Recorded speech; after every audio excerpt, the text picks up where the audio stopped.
Here we go. Welcome to Double Dribble Bucks. This is Seth. With me, as always, is Brett. How's it going tonight, Brett?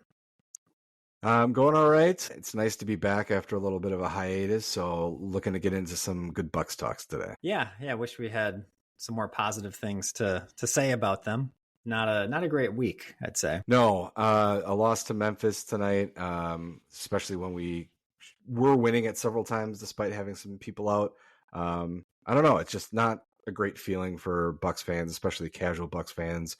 We're getting close to the playoffs. It's not really what you like to see from your team. I think you want to have some momentum coming in. But at the same time, I mean, we're in the playoffs, so we know that. That's good. So do you really care too much about your seeding?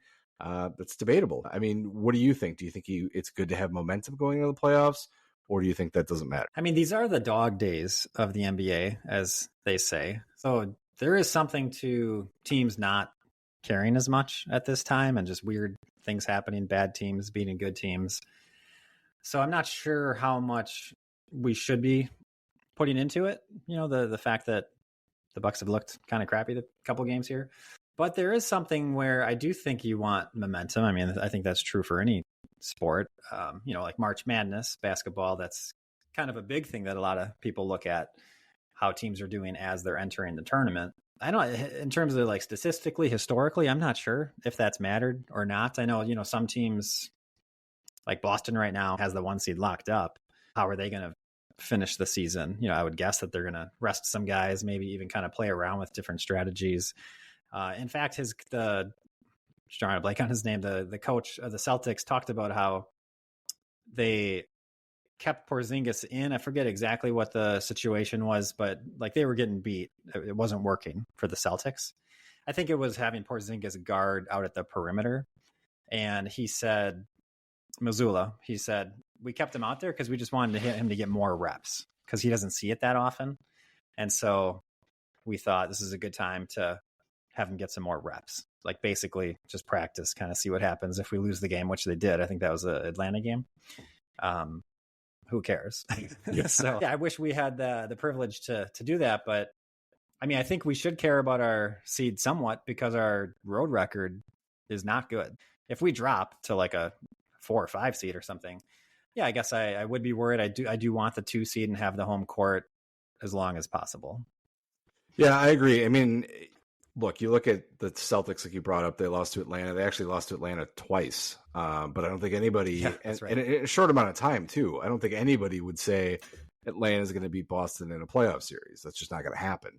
But yeah, you want to have some momentum. We do have games coming up against playoff hopeful teams. I don't know that the Celtics Bucks game is going to be anything to watch. I don't think they want to kind of tip their hat to anybody. But yeah, it's just, I don't know. It's you got to get guys in rhythm. I mean, the most important thing is getting people healthy. We really have not seen Giannis, Dame, and Chris playing together too often. So if they're going to be playing the majority of these games coming up, I guess I'd rather have them be healthy than just see what it looks like in the regular season. Like that's not as a big of a deal for me. You're right, with the NCAA tournament, the teams that win it get hot in their in-season tournaments or conference tournaments, and then they carry that in. But it's different. NBA, it's more of a chess game for sure. It's 7 games. I think every coach and every player goes into that, and as much as you want to see your team sweep, it doesn't always work that way. Sometimes you have to go to game 7s to get the win, but the win's the win. You just move on, and that's the way it is.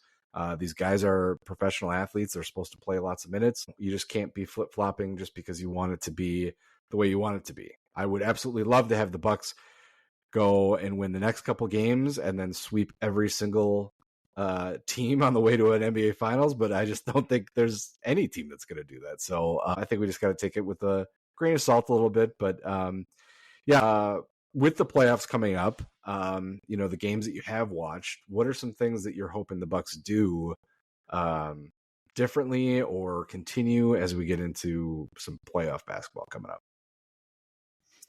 It's hard to know if they're like how seriously they're taking each of these games, because that Wizards game, it just seemed like they didn't do any prep for it or just didn't care about it. I mean, right. I'm not sure exactly what happened there, but Yeah, it didn't seem like they were really thinking about that game before it happened. They were just like, "Oh, I guess we have a game to play. Let's play." Well, and the Wizards kind of suck, so they probably didn't think too much about it either. Yeah, that's probably part of it. And the Wizards sucked that game and still beat us. Yeah. But so yeah, it's hard to know what to draw from some of these games because they're not going to give that same effort come playoff time, you would hope. But there are some things that I do want to see, and I'm not optimistic that I'm going to see these changes, but I do have 5 changes that I'd like Doc to implement for the playoffs. And it's Doc and kind of some changes with some of the players here. So one of them is stop playing Pat Bev at point guard. And I'm not even sure I'm totally in on this one myself, but and I think I say that because there's really not much of a backup plan. But when Dame is out, you need someone to go in for him, or he's missed a couple games here, so Pat Bev has started for him. I just don't think Pat Bev is really that great of a point guard, or really on offense, just generally. I'm not really excited about his play. And really, we just have an issue with the Bucks with just non-Dame lineups, period, whether it's Pat Bev or not Pat Bev. We have not figured out what to go with when Dame's off the court. Dame off the court, and we're going to exclude all campaign minutes, so not including anything with campaign.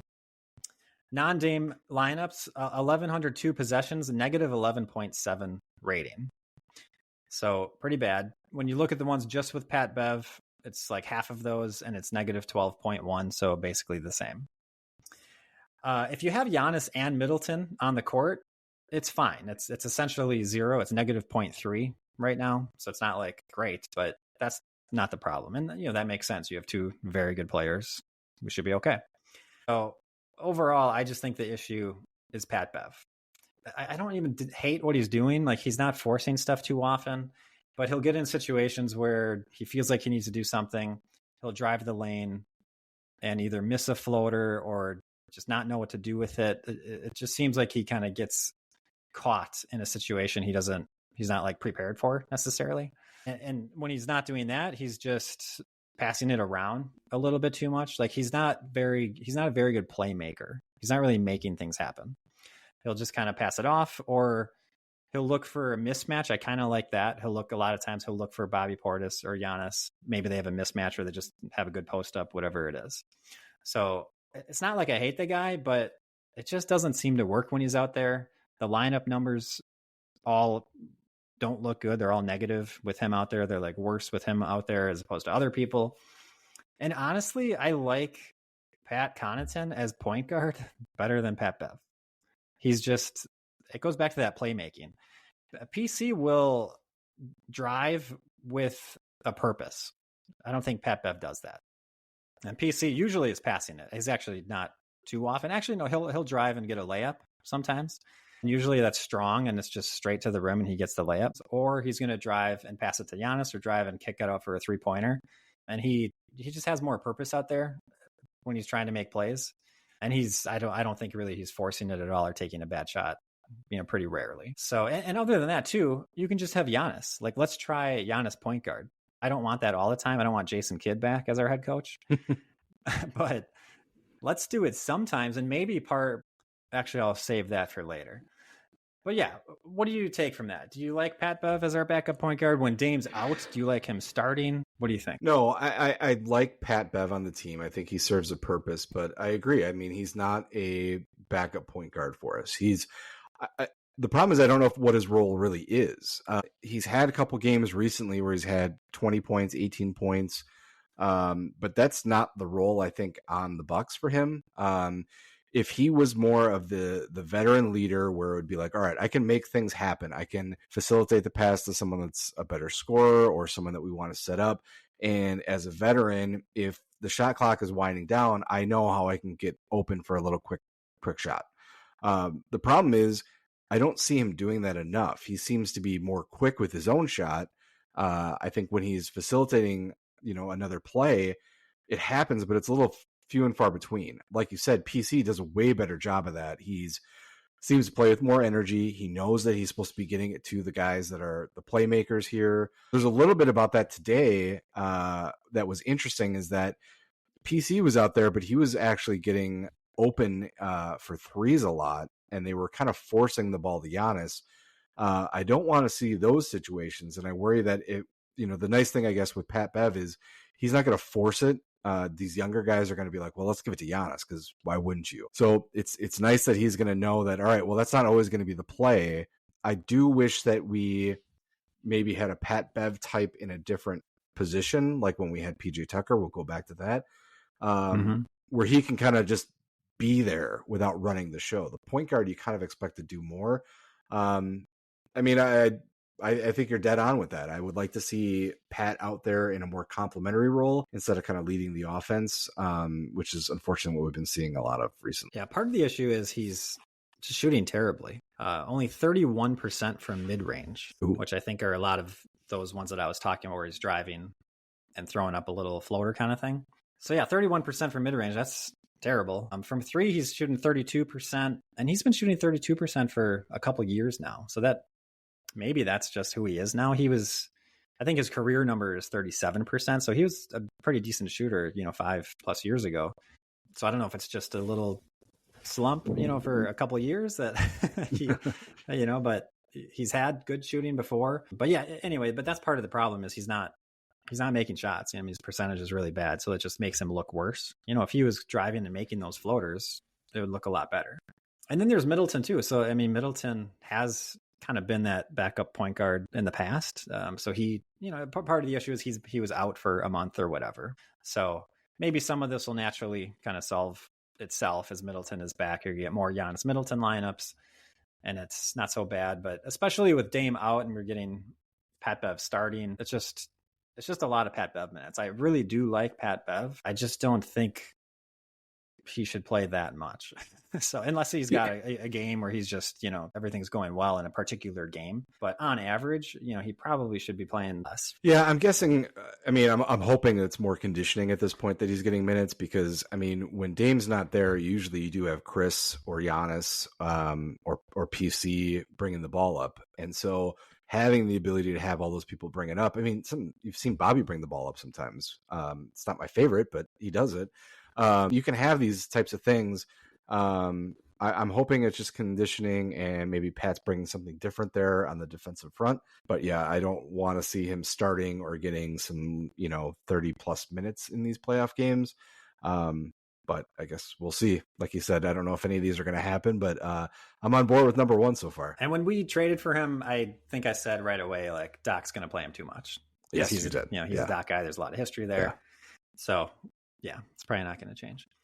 Hey, if he plays well, I'll love it. Sometimes I love that guy. That's right. That's right. So, all right. Number two, my second one was more pick and roll for Giannis as the ball handler, which we don't see too often. But and these stats, I think, are like a week old for all you listeners who are double checking me. Sorry. Maybe it's changed a little bit, but he gets 1.16 points per possession on pick and rolls where he's the ball handler. And he's best in the league at score frequency. He's scoring 58% of the time. Looking at players who matter, not counting a guy who does it just 5 games or something. So he's the best in the league, one of the best in the league, but it's only 12% of his offense with 3.3 possessions per game. So it's not like he never does it. It happens a little bit. And I'm saying, let's do it more. That's some of our best half-court offense is that. 1.16 points is pretty good. It's a lot better than a lot of these other half-court offense situations. Dame does it 10 possessions per game. Dame is the ball handler. Middleton has 4 possessions per game as the ball handler. So Giannis is less than Middleton, which is a little surprising because Giannis has the ball a lot, right? At the top of the key. Mm-hmm. We've talked about that, how it's maybe too often. And I think we say that because he's just driving with at like sometimes like straight at Anthony Davis or, some situations like that where it's not an advantageous situation, even though you're Giannis. Like, why don't you have him set a pick? And then instead of Anthony Davis, now you're going up against Rui or I don't know, whoever, anybody else on the Lakers would be better than Anthony Davis. So that's what I'm calling for. More pick and roll with Giannis as the ball handler. I like it. It's the evolution of the NBA. The center position was the guy in the post getting rebounds and some, little shots. It progressed to the stretch big, being able to shoot mid-range and three.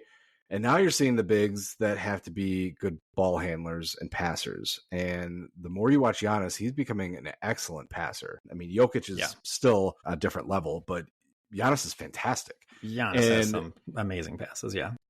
Putting him in those positions where it's like, all right, yeah, let him kind of set up the shot. I think that's a great one. You watch some of these games and he is just really finding the opening guy. I think the team in general has that a lot, but Giannis is on a different level with some of these passes he has. He has the skills to be setting this up, and I would love to see that. It's, Giannis is just, we're really lucky to be able to watch him. It's like watching prime MJ in the sense that just watching a game tonight and still being able to like throw my hands up and be like, oh my God, I can't believe I just saw that, is just amazing. Not a lot of teams get that. I mean, you can have a good team. Celtics are a good team. But if you're a Celtics fan, are you really watching any of those players and being like, oh my God, like I can't believe that he does that? I'm sorry, but there's nobody on that team that does that. When Giannis gets the ball at the top of the key, takes one step and you expect him to do a finger roll and he somehow dunks it. I'm still amazed how he had that reach to do that. So yeah, I mean, I'm all for putting Giannis in those positions where he's got the ball that he can set up a shot, set up another player. If they can really get into this pick and roll with Dame and Giannis just doing this in kind of going back and forth, it really can be unstoppable, especially if they're not expecting it to always be Dame as the ball handler. I think that's a great idea. I'm 100% on board with that one.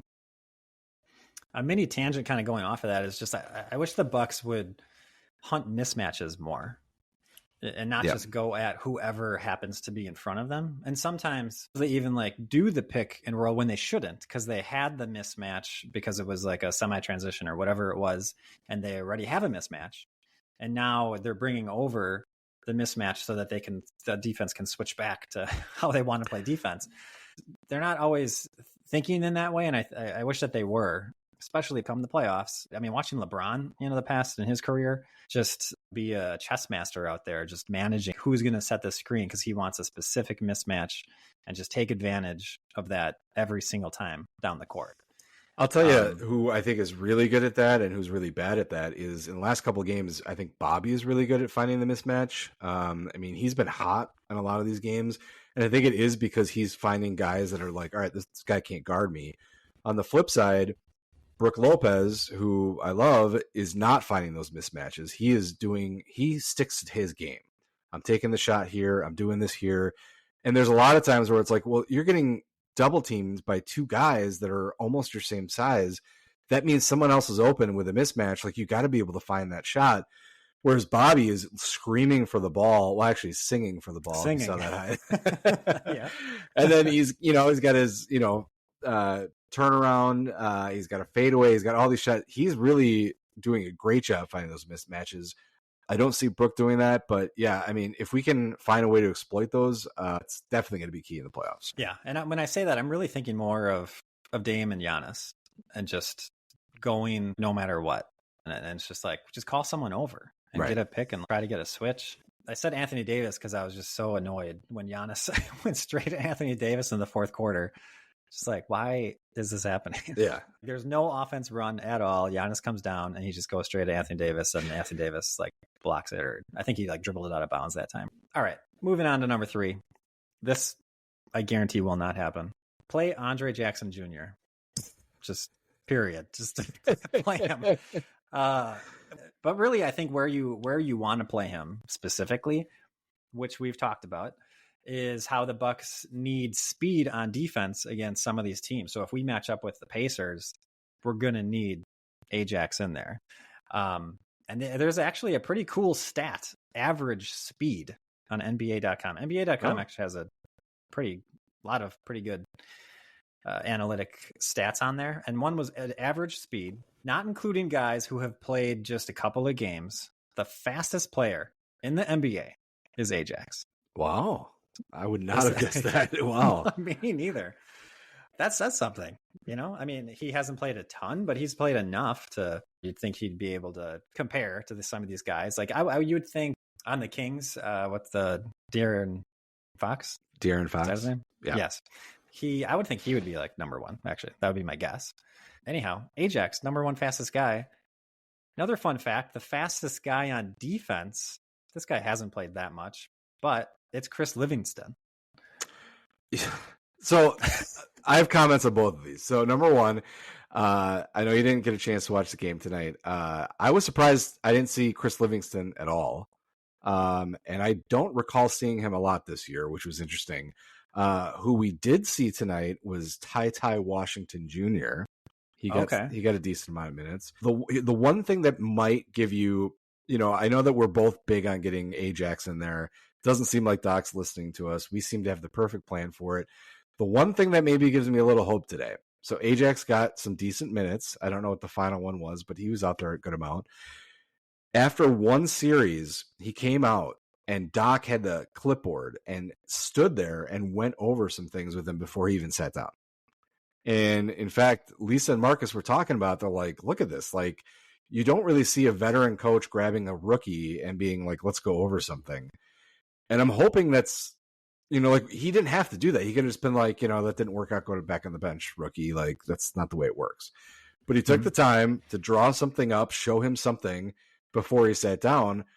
Maybe he's seeing something. Maybe he's got some assistants yelling at him. I mean, you got to have these guys that are, the stat guys we've talked about before that must be screaming.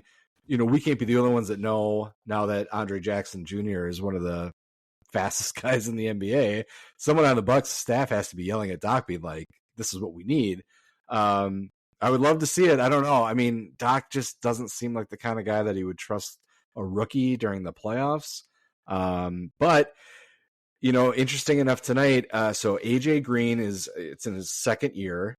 And they were talking about on the Bally's broadcast that Giannis loves AJ Green. And in fact, a lot of times last year when they would talk before the game, he would want to talk about AJ Green on how this guy is putting in all the work.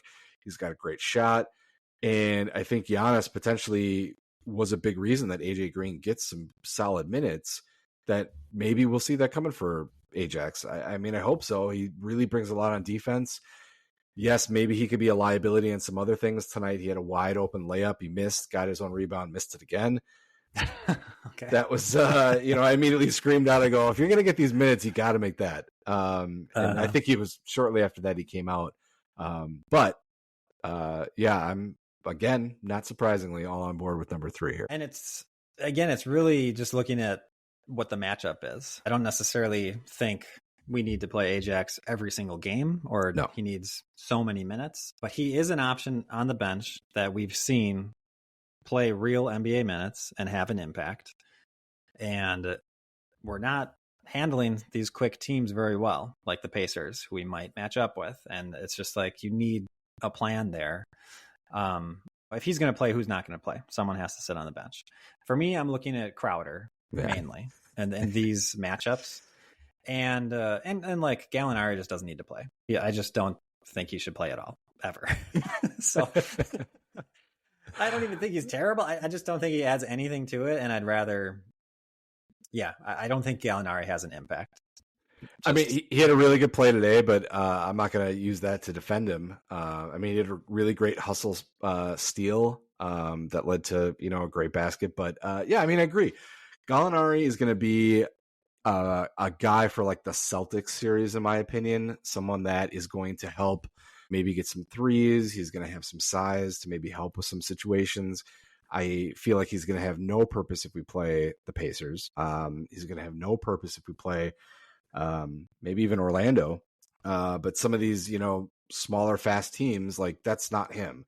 But maybe that's something that's part of the lineup. Maybe it's the young, fast teams. We play more Ajax. We play more Beverly to get in their head. And then when you get to the more traditional Sixers, Boston type games where they're not running, maybe that's where Gallinari fits in. But yeah, you have a good point there with this. I think the Celtics matchup actually makes sense, where he could guard Porzingis instead of Lopez. Lopez is going to have trouble guarding the 3. Yeah. And so if Gallinari can do that, I'm not sure he can. I guess I haven't seen enough of him. Yeah, I don't know that he can. Yeah. But if he can, then that is actually kind of interesting. And then he can shoot the 3 and he can stretch Porzingis to guard him. Yeah. Which is what you want to do on offense against them. Yeah, that's my thought. I think, I mean, hopefully that's the reason we have him here. The rookies, the younger guys, I think that hopefully they can just find ways to get on their period. But yeah, I mean, my thought has to be like a Gallinari is for certain matchups. And hopefully Ajax is being used in some of these other matchups too. I don't know that Ajax fits on a Celtics matchup. I'm sure he would, just because he's a really good defender. But he's not as experienced, and I think that's the thing that's going to help the Celtics in the playoff is their experience. And that could be they could exploit a young rookie very easily, and that could be a problem pretty quick. Yes. Okay. So that won't happen. Moving on. Number 4, don't treat Beasley like a starter. You don't owe anything to Malik Beasley. I think he's been so much better than I anticipated. He's been a great 5th starter for this team all season. Oh, I'm not saying he's bad. I'm not saying don't play him, get him off the court. I'm just saying you don't owe anything to him. If he's not playing well, sit him on the bench. He only gets 20 minutes that game. That's fine. Okay. I mean, Brook Lopez sometimes has games where he only gets 18, 19 minutes. So just put AJ Green in, and if AJ Green's hitting shots, keep him in there. Like, they're basically the same player. Honestly, I'm not sure who's better or worse on defense between the two of them. They both just shoot the ball on offense. Like, they don't do anything, right? They don't play. I mean, obviously, sometimes they're in a position where they have to drive or whatever, but for the most part, they're just shooting mostly 3-pointers. So play the guy who is hot, and obviously Beasley's your starter. I'm totally fine with that. So he's going to get preference. He's going to get maybe more play, more, he's not doing well. He might get more run, while AJ Green might get pulled sooner if he's not playing well. That's fair enough. But if Beasley's 1 for 10, like he just was, and AJ Green's 2 for 4, maybe AJ Green should have played more of that game. I don't know. So it's not rocket science. I don't understand why it seems like they're treating him like that. The other thing with Beasley is they'll run plays for him. I don't get that. Maybe every once in a while you run a play, but they ran a play for him in the second overtime against the Lakers. Like, what are you doing? That's not who he is. He's not Steph Curry or Klay Thompson. He's a really good spot up shooter. He's a really good catch and shoot shooter. He's not good flying off of a screen. That's not what he does. So I don't understand why the Bucks force that. And looking at the numbers, they actually don't even do that often. He gets less than 1 shot attempt off a screen per game. So it's not like they do it that much. Why are you coming out of an ATO running a play with him sprinting around a screen and jacking up a shot?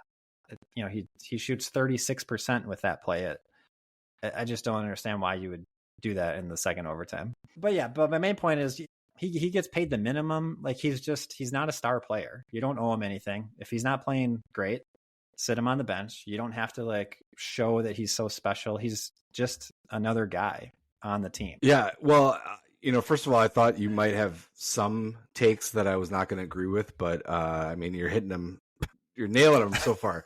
I mean, I agree. I think the best part you made was that we don't owe anything to him. And I think that's the problem. I agree. He could be a starter. I don't have a problem with him being a starter. And when he's hot, he is hot. And it is great to have him. He fits well with the team as far as the cap. He's kind of what we thought we were getting from Wes Matthews, I think. What we thought we were getting from Kyle Korver, what we thought we were getting from all these players. He's delivered. The problem is, like you said, we have other shooters on this team. And if you're not hitting, you got to go. I mean, like you said, you're not going to, you owe something to Dame to allow him to correct himself, to allow him to figure out what's going on. You're pot committed on that thing. Same thing with Giannis, figure it out, whatever you guys got to do. But Beasley, you're making minimum. You have no long-term commitment to him. You have no idea if after this year he even wants to come back. And if he does, is he going to try to squeeze out a big deal? Or is he going to be happy with his role of, annual contender, having a great role, making good money without, breaking the bank? I don't know. Acting like we owe him something is what's definitely missing there. If he is 1 for 10, if he's 1 for 6 in the first half, then guess what? You're not coming in until we're gonna have AJ Green start and see if he is. And if AJ Green's hot, Beasley, you're probably not going back in unless Green needs a rest. But you're right. I mean, they play him like they really owe him something. Like they got the Bobby Portis deal from a couple years ago where it was like, Bobby, trust us. We're going to reward you in the offseason. And, Bobby was working and they had this. I don't know why we would have that with Beasley. We have nothing that we owe him. He's not been with us very long. But yeah, I don't know if Doc loves him, if the ownership is telling him to keep him in there. He's a great shooter, but when he's cold, he can absolutely kill us. And again, he's been good. Hopefully, because he's been kind of in a slump. I don't know what the numbers are, but it seems like he's been in a slump the past 2, 3, 4 weeks, something like that. Yeah.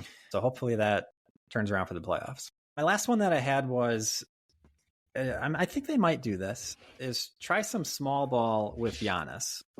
We've barely seen it in the season. They've only done it, and when I say small ball, I mean no Brook, no Bobby, and no Gallinari, I guess, and no Robin Lopez, because I guess there were a few possessions of those. So taking out Brook, Bobby, Robin, and Gallinari, they had 134 possessions with Giannis on the floor without any of those guys. So that's very few. There were 7,010 possessions. Only 134 was like that. So less than 2% of the time we've seen this small ball. For what it's worth, it's plus 16.3. And yeah, there's just going to be certain matchups where it's going to make a ton of sense to try this. You can't do it against anybody. It's not like we have Draymond Green and we're the 2016 Warriors or whatever. But we do have Giannis, who's incredible and can handle the ball. And we have good shooters that we can surround him with. And this is a thing that's been talked about for years. And it's interesting that we don't really seem to do it now. Be like, got away from it. So put Giannis out there with 4 shooters. You could have Giannis, Middleton, AJ Green, Beasley, and maybe PC to kind of help be a glue guy. That's an interesting lineup. I'd like to see what happens there. And yeah, so depending on who you're playing against, I think you need to try this, and hopefully we shoot the lights out in that situation, or you're letting Giannis dunk it every time. It's one or the other. And like you said, Giannis is a very good passer. So he can find these guys, and they practice where they're supposed to be, and he makes these crazy passes. I'd like to see it. I'd like a little bit more small ball in the playoffs.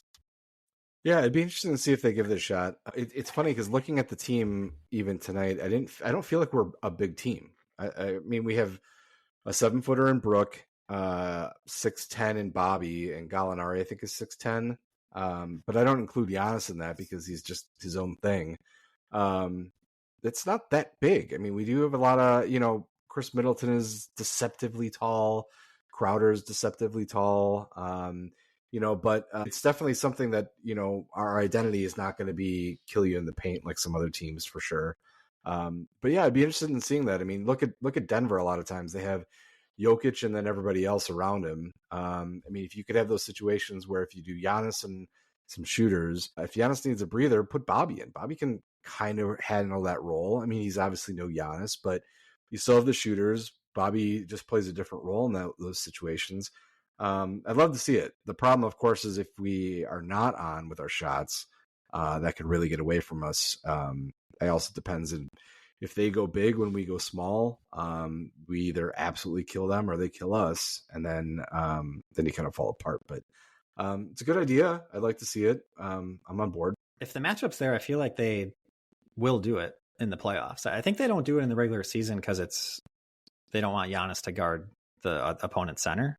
I think that's why a lot of these teams don't do small ball too often, because it is pretty hard on anybody to guard a 5 in the NBA. It's just rough on your body.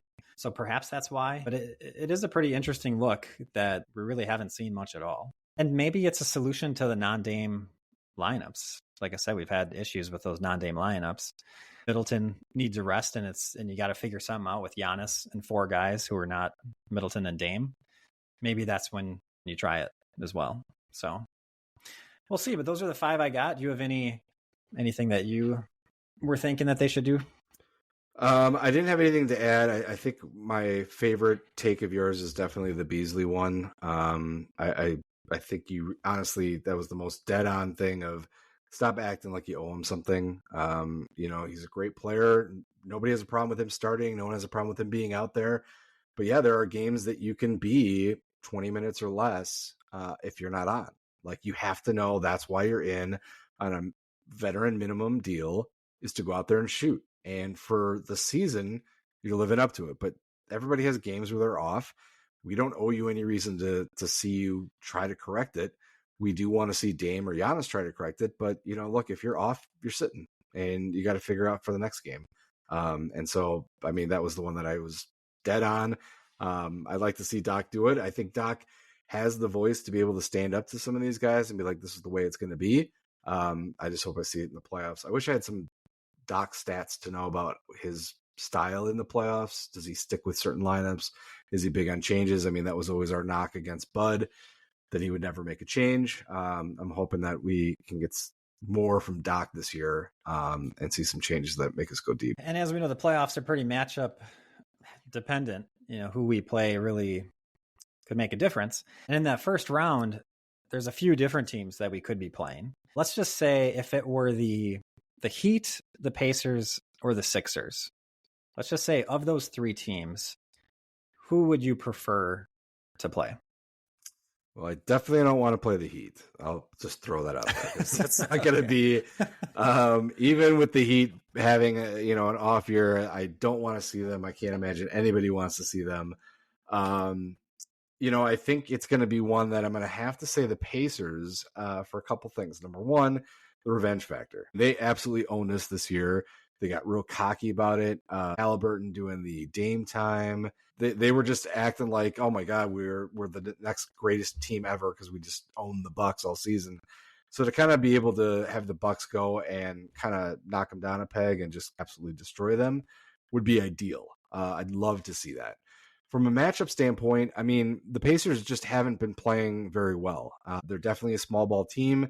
Siakam, is their big guy. I feel like Bobby and Brooke could handle him in a series. And I think it's just, I don't know that they have the pieces yet. I know they think they do. I'm sure you probably listened to the GOAT where they were talking about, Halliburton started the beginning of the year where it's like, okay, this guy's going to get a max contract and you're going to be all excited about it and totally fine with it. Whereas now, you give that guy a max contract and you're kind of gritting your teeth a little bit, being like, oh man, I don't know which guy I just signed, the guy that started the year or who's ending the year.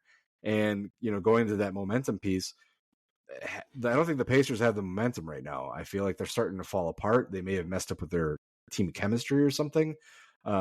So between them, I think I'm going to go Pacers, even though, Sixers, they got Embiid back. They haven't been gelling as a team. I still don't want to face Embiid that early.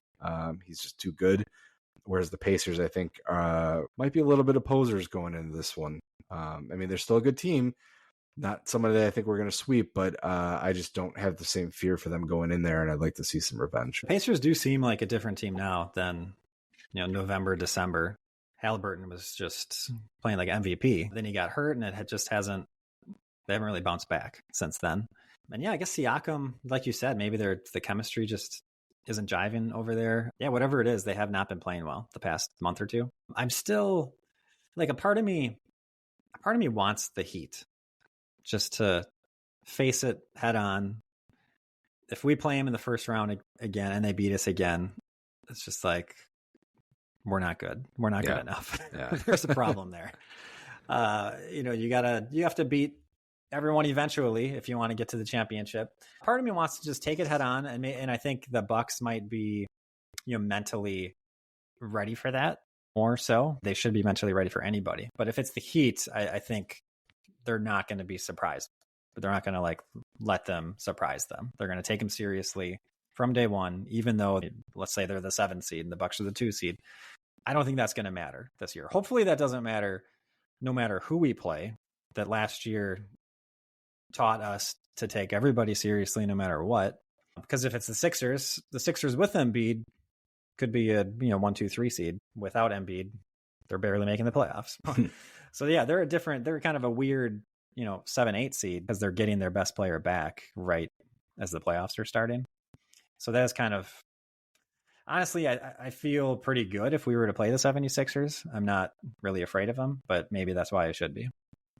Well, and you make a good point with the Heat too, because I think the year that we won it, the team said they wanted the Heat because your exact point. It's if you're going to win the whole thing, might as well take on your toughest opponent right away and get ready.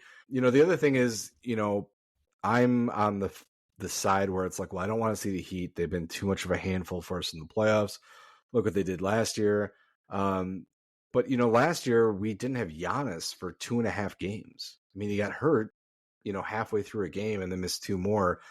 You kind of got to take that whole Heat series last year and kind of throw it away because, yeah, we got beat, but we didn't have our best player and arguably the best player in the league. That does make a huge difference when you're playing. So we can't just sit there and be like, oh, well, the Heat just always have our number because didn't have the best player. And then, oh yeah, by the way, we added another amazing player on the team. It's like, that's a totally different team that we have to take on the Heat. I mean, if we have it, I don't like his historic data behind the Bucks Heat matchups. But yeah, I mean, if we're going to eventually butt heads with the Celtics, might as well have a path where it's like, hey, we took out the Heat, we took out the Sixers. Now here we come versus, we took out Chicago and Orlando, and now we're, that just doesn't have the same feel, I guess. Well, I guess we'll find out pretty soon here. We got less than 10 games left. Yeah, so you said you saw some online takes that were, I don't know if they were good or if they were bad, but what did you see out there? Yeah, so I got 3 takes that I had to write down just to see kind of what you thought of them. So the first one, I'll do an actual quote here and then throw in just a quick stat and then see what you think. So this person said, Dame Lillard's game is overrated. He's an actual choke artist. Beasley is trash. There, I said it. You can have both of them. I wish the trade deadline had not passed. So this person was clearly upset. The one stat that you are probably well aware of at the time that I pulled the stats, which I know we were off last week, but Ray Allen owns the franchise single season record for 3 points. 3 points made at 229. When I got this stat, which was, maybe a week and a half ago, Beasley was only 27 3-point shots behind Ray Allen for breaking the franchise record. And Dame was only 22. So that was only both of them averaging less than 3 a game to break the franchise record. And here you got this guy saying that he would, if he was the GM, he would have traded both of them at the trade deadline. So what do you think of the first hot take from the Facebook community? My favorite part is that he called Dame a choke artist. So the guy who everyone agrees is one of the best clutch players in the NBA. He's the choke artist. I don't know what game we saw this was after, but that's my favorite part of the quote. And also that he just kind of threw Beasley in like after the fact. Beasley just kind of really got thrown in there for no reason. Yeah, and Beasley's been in kind of a slump, so I could see someone kind of ranting out about that. But yeah, on the season, Beasley's numbers are very good for 3-point shooting. And Dame, I understand a lot of the disgruntled fans with Dame. He has definitely had some issues. He's not shooting it great, but the way he plays and the shots he takes, I think it's okay that his field goal percentage is not as good as some other guys. Yeah, I think if you just look at field goal percentage, it's not really a totally fair way to look at it. If you look at the shots Beasley gets, let's just for example, and if you look at the shots Dame gets, Dame has way more contested shots. He gets very few of those wide open spot up shots like Beasley's getting half the time. So just looking at percentages isn't totally fair. Having said that, it still should be better. It's not great this year. He's going in, whether they're calling fouls differently or whatever it is, like we've talked about, he is driving to the rim and throwing it up, kind of a pretty bad shot too often. So he's doing some things that he needs to correct. He needs to improve and not make the same mistakes like too many times. But I think his control of the game is obvious, like passes the eye test if you watch every game. Even though his stats aren't there, some of these games, I still walk away feeling like Dame was really good and he's a great player. And I'm glad he was on the team, even though he shot 9 for 24 or whatever. I think there is a lot there looking at Dame's game. I understand some of the criticism, and I think he does need to be better to really be like, he was not an all NBA player this year. And he has been for the past, 7 to 10 years. So hopefully he can turn that on in the playoffs, but overall a terrible take, I would say.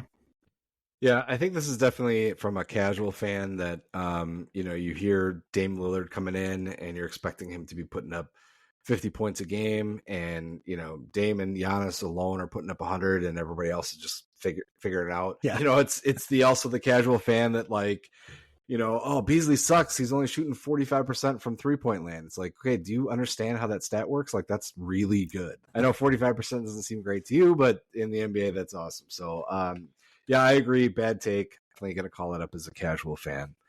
All right, so number 2, this one said, can someone tell me why the Bucks 7-footer only averages 2 or 3 rebounds a game? What kind of strategy is this? And I found this interesting because right now in the NCAA tournament, everybody's talking about Zach Edey, who is definitely a guy that I personally will watch him and say, I don't get it. He's 7'4". I expect him to be way better than he is. And you listen to everybody talk about just how amazing he is. And the only take I heard that made me a little more open to Zach Edey was they said, everybody's used to the modern center being able to shoot threes and absolutely dominate in the paint. Edey is an old school 5. He plays very close to the basket. He's going to get a lot of rebounds, a lot of shots, but he's not going to like wow you in any way. And I said, okay, in that take, I get it. Okay, I understand that. Still think you should be better. I'm sorry. I just 7'4". You just got to be better than that.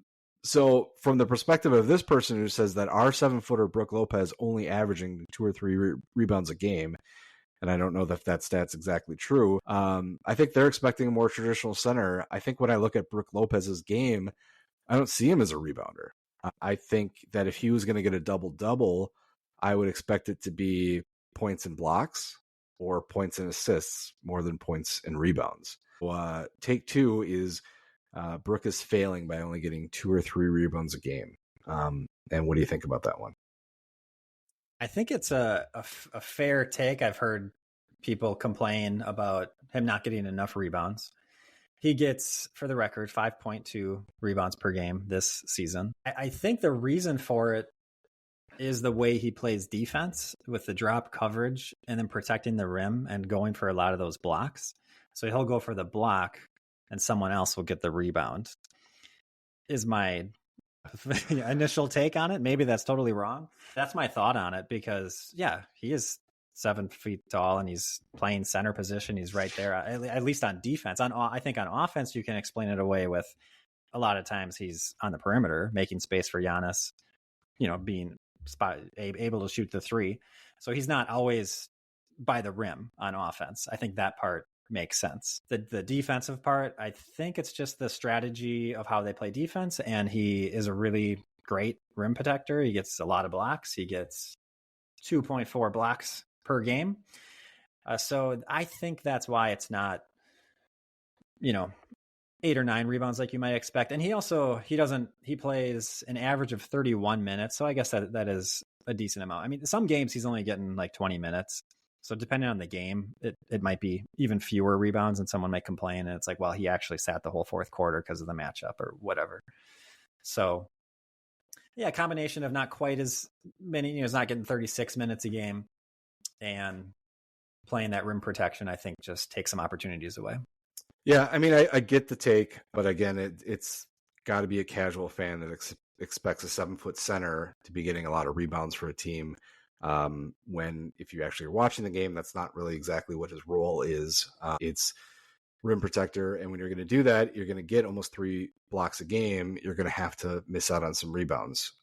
So if he was getting 0 blocks, and those blocks were added to his rebounds, you're talking about almost 10 rebounds a game. And I think the take goes away.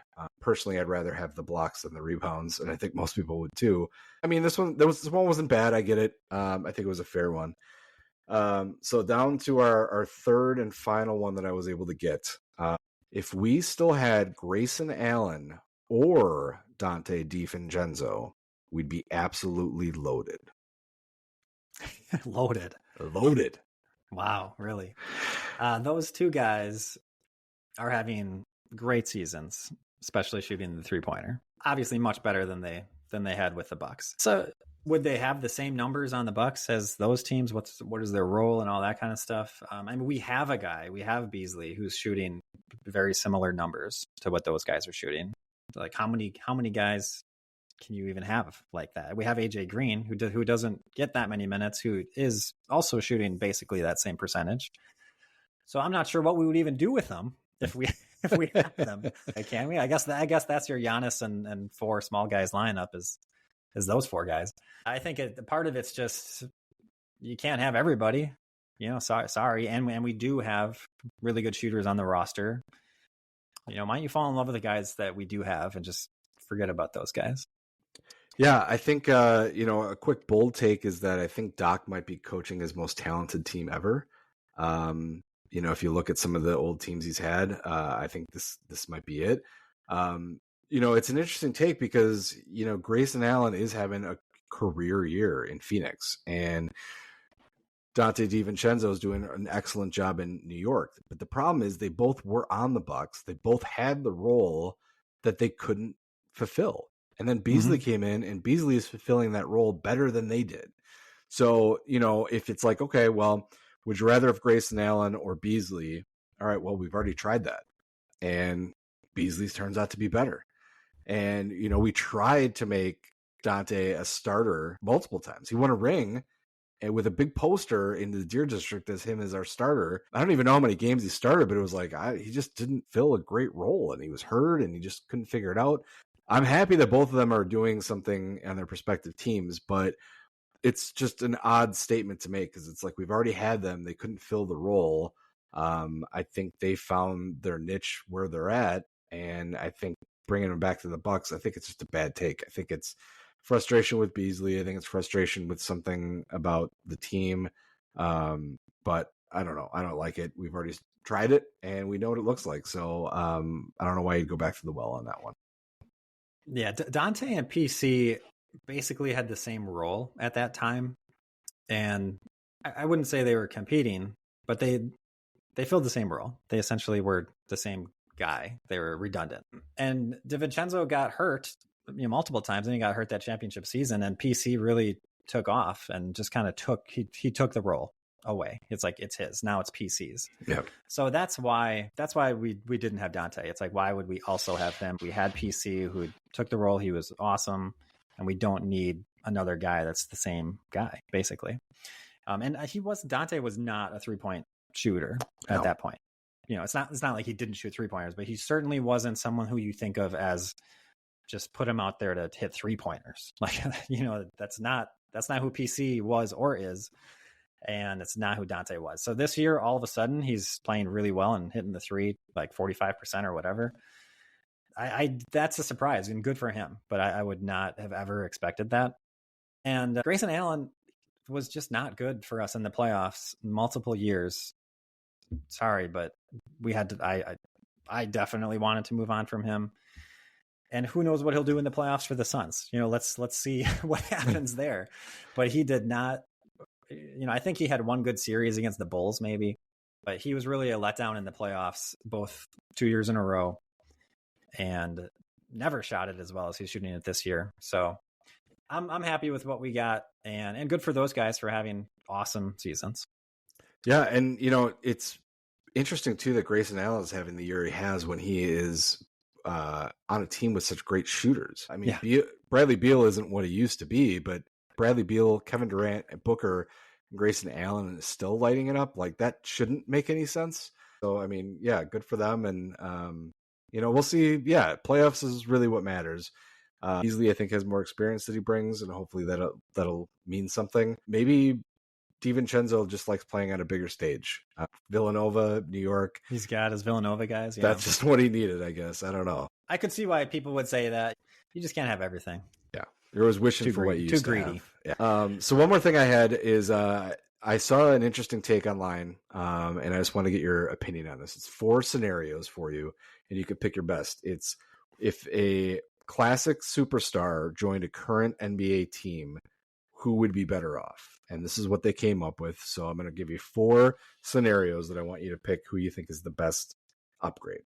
So option 1 is adding Shaq to Golden State. So prime Shaq with Steph Curry and Klay Thompson. Option 2 is Larry Bird being added to the Lakers with LeBron and Anthony Davis. Option 3 is Michael Jordan going to Denver to play with Murray and Joker. And then your 4th and final option would be Kobe Bryant joining the Milwaukee Bucks to play with Dame and Giannis. And so how am I looking at this? So which of these do you think would be the biggest upgrade? Like which former superstar being added would be like, okay, that's seems like a perfect fit, or that would just be unstoppable, or however you want to. Well, the biggest upgrade for this season, I would say, is Shaq to Golden State. I think that would make the biggest difference. They're a 10 seed right now. Right. I think they would be a 1 seed. I think they would be the best team. And so I think that would make the biggest difference. The best team of all time, I guess, would maybe be Jordan on the Denver team. That would be pretty impressive to see. Those are the 2 that stand out to me. Yeah, those are good picks. I thought the Bird to the Lakers was the worst fit, period. Just because I don't see how he really fits on that team at all. It just didn't make a whole lot of sense to me. So that was the first one I removed. The Shaq on Golden State one. Here's my reason why I don't think it's as good as you think it might be. Shaq dominated by getting, passes in the paint when he would have like someone like Kobe driving, having defenders kind of fall off, and then there's Shaq just being left alone to absolutely kill. I think in this scenario where you have, Steph and Klay shooting, you're not going to just have Shaq boxing out, getting rebounds and putting up stuff. Like, they still want to shoot. They're going to still shoot a lot. I don't think Shaq is going to be setting them up by passing the ball out to them. He's going to want it in the paint. I don't know. I think on paper it sounds like it could fit, but I don't know. I don't know if that's the best one. The one that intrigues me the most, and of course this is a Bucks podcast, but I really like the idea of adding Kobe to the Bucks, because out of all of these scenarios, the mindset that seems to fit the most is this Kobe, Dame, Giannis of, I could see these guys literally shooting, getting there 4 hours before warmups, staying 4 hours after warmups, constantly talking about what they're going to do to win, bringing this mentality of we have to win. The job is never done. I think that is a huge thing that just, like, when I saw it, I was like, wow, that is like a really, really good fit. Whereas, like, of course, Michael Jordan on any team is going to make a huge difference. I would love to see it. But I feel like it's the only one of all of these that kind of makes sense to add, whereas you're just kind of like adding people to some of these other scenarios. I'm being a huge homer here, of course, but I don't know. I just thought it was a really interesting fit when you could have looked at anybody to add to the Bucks. I just thought that one kind of hit home. Yeah, that is. So he's taking Beasley's spot. Yeah. I mean, it's pretty stacked. I love your take, the Mamba mentality that I think Giannis shares for sure, and perhaps Dame as well. So yeah, I could see them just being so intense about winning and having to win, like doing whatever it takes and being willing to sacrifice as needed as well, which is, I think, a big part of having these huge personalities. And that's the part of the Shaq Golden State that I would question the most is, can he share the ball as much as he needs to? But I'm thinking that's going to work with just inside out. Like, that they're going to spread out those shooters and they're going to have to pay attention to Shaq and double team him. And so I think there's just so many wide open 3-pointers for those awesome shooters. But yeah, is he willing to pass it enough, or is he going to just take it no matter what too many times? Or so the personality thing, like him and Kobe obviously didn't get along. But was Shaq that good of a passer? I don't know if I remember. I'm not sure. I don't know if he needs to be a great passer though. I think it'll be kind of obvious passes. But to your point, I'm not sure. I mean, like Jokic is making so many great passes. So if you're not nearly to that level, how many open threes are you missing the opportunity on? A decent percentage, to your point. So I don't know. We'll just have to wait and see what it looks like when Shaq joins the Warriors. If I had NBA 2K24, maybe I'll buy it just for this whole purpose, is to see if I could add them to them and simulate a season and see how it goes. And maybe that'll be a little side passion project for me, and I'll keep you updated. In terms of the meshing of the personalities, I think that's like anyone to Denver is going to work. I feel like Jokic could play with anybody. Yes. He'll fill the role that needs to be filled, and he's great at so many different things. That it was kind of like a cheat code. Like, really, Jordan's the guy that you're giving to Jokic? Yeah, I know. That was the only problem that I had with the whole thing is like I could argue the Shaq to Golden State, the Bird going to the Lakers take. Jordan to Denver was just like, yeah, that's just probably too good. Like I don't really have a reason that it wouldn't work. I can't figure it out. Yeah. All right. So what do we got left here? How many? We got 2 weeks left? Yeah, I think we have 6 games left, if I'm correct. 6 games left. And we are 1.5 games up now. Yeah, 1.5 games up on Cleveland, who is then 2 games up. And we really should be a 2 or a 3 seed here. If we drop to 4, that's kind of a bad last 6 games. All right, we'll see how it goes. Hopefully they play better because it's been a really bad last 2 games. Yeah, I hope we see some more minutes from some of the younger guys that maybe they can carve out a role long term. Obviously, the biggest thing right now is I want everyone to get healthy. I want Middleton to be able to play 40 minutes if we need him. I want Dame to be ready, mentally prepared for this playoff run. It's the reason he's there. He didn't come here to play the regular season. He didn't come here to get bounced in the first round.